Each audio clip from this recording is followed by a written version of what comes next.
Hey everybody, it's Pastor Amanda with another story from the book that we have been talking about, Love Does for Kids. Today I've got another story from the book, and this story is called Popcorn. Bob, the author of the book, when his kids were little, his kids were bad at waiting. They couldn't keep track of time. Maybe you know what that's like. And so when he said we'd be home in 5 minutes, that didn't mean anything to them because they didn't know what 5 minutes meant. But you know what his kids did know?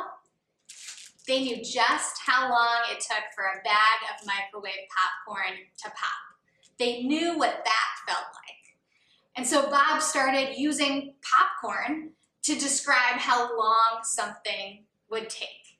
Instead of saying 5 minutes, we'll be home, or 5 minutes, we'll get to that vacation, or 5 minutes, we'll get to your friend's house, he'd say, we'll be there in 2 bags of popcorn.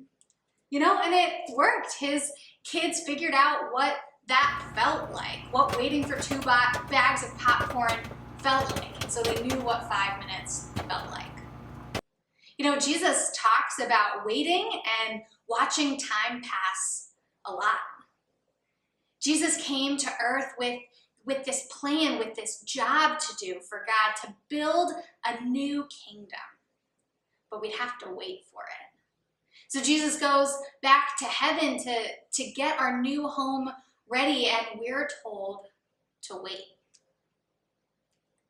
And we don't get to know how many bags of popcorn it will take until Jesus comes back, ready to make life here on earth more like heaven. We don't get to know how long it will take.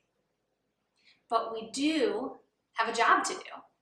Jesus knew that waiting for good things would be hard, and so Jesus gave us a job to do. And our job is to get this world ready for Jesus to come back. Our job is to befriend people who are lonely and remind people of all the good things that God has already done and show them the good things that God is doing in your life. We don't get to know how long we're waiting for and how long it will take for Jesus to come back, but we do get to be a part of God's work while we wait. And that's what love does.